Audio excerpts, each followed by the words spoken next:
darah negeriku. Silahkan ambil minyakku, silahkan ambil sawitku, silahkan ambil semua kekayaanku. Ambil. This is your opportunity, my uncle. Hush, tawarkan semuanya. Saya nggak bilang yang ada di gambar saja.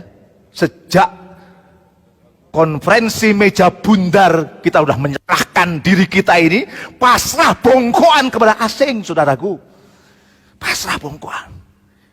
Lanjut 67, habis semua.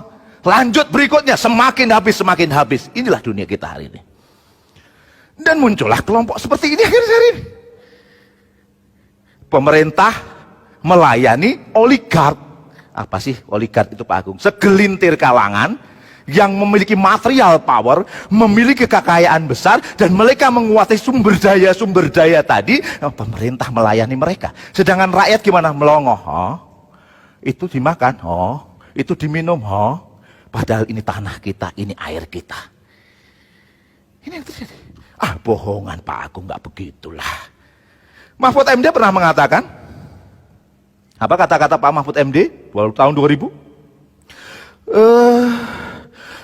Saudaraku sekalian, 92% pilkada di negeri ini didanai oleh cukong. Oke. KPK tahun yang sama membuat penelitian, hasilnya agak sedikit rendah dari Pak Mahfud MD. 82% pilkada di negeri ini disponsori, ada sponsornya. Lanjut lagi Pak Mahfud bilang apa? Nanti kalau yang menang pilkada, yang menjadi pemimpin daerah akan memberikan aturan, memberikan legitimasi agar para oligark itu bisa menguasai sumber daya yang ada. Pertanyaan saya buat Bapak Ibu sekalian, kalau ini terjadi di daerah, pertanyaan retorik saya, terjadi nggak di tingkat pusat? Terjadi tidak? Bapak yang jawab, bukan saya loh ya. Terjadi kemungkinan besarnya. Gola Batudon ini terjadi suasana semacam ini. Persoalan yang terjadi di negeri ini. Oke, kita lanjut. Dan akhirnya apa? Ya begitu sumber daya diambil semua, dimakan semua oleh swasta dalam negeri maupun oleh asing, ya terjadilah kelompok seperti ini Pak. Ada kelompok 1% dan ada kelompok yang disebut 99%. Kelompok elitis tadi yang menguasai sumber daya negeri ini kelompok 1%. Mereka kaya. Sementara yang rakyat jelata dan memperebutkan segelintir hanya sedikit sumber daya, we are 99%. Kami adalah yang 99%. Oke. Bohongan Pak Agung. Sedikit saja kita buka. Gini rasio Indonesia tahun 2016 0,316.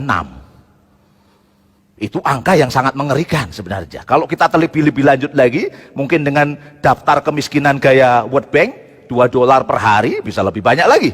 Tidak hanya 0,316, lebih dari itu, mungkin bisa 0,5. 0,5 itu dari skala 1 kira-kira 50%-nya itu masalah. Kalau kita bicara lahan, indeks rasio kepemilikan lahan kita itu 0,72. Maknanya apa Pak Agung? 1% orang itu menguasai 72% lahan. Ngeri tidak? Ngeri tidak Bapak Ibu? Yang di sono, yang dilewat online, ngeri tidak? Ngeri. Itu udah sama tuh. Oke. Ya. Luar biasa Pak ini. Kalau kita baca demikian adanya kelompok 1% itu. Aku mau ngomong apa kira-kira sekarang ini? Dan kenyataan ini. Ngomongin IKN, kita buka saja lah calon ibu kota negara yang baru. Milik ini milik negara, HGU milik negara. Konsesinya punya siapa? 56 elit politik, elit ekonomi yang ada di negeri ini. Buka saja faktanya, buka datanya. Nggak perlu disebutkan di forum ini, tapi nama-namanya ya, lain waktu. Jelas, clear. Mereka lah oligark itu, mereka 1% itu yang menguasai sumber daya. Terakhir yang paling menarik lagi, masa pandemi. Masa pandemi itu biasanya pekerjaan susah nggak? Susah, nyari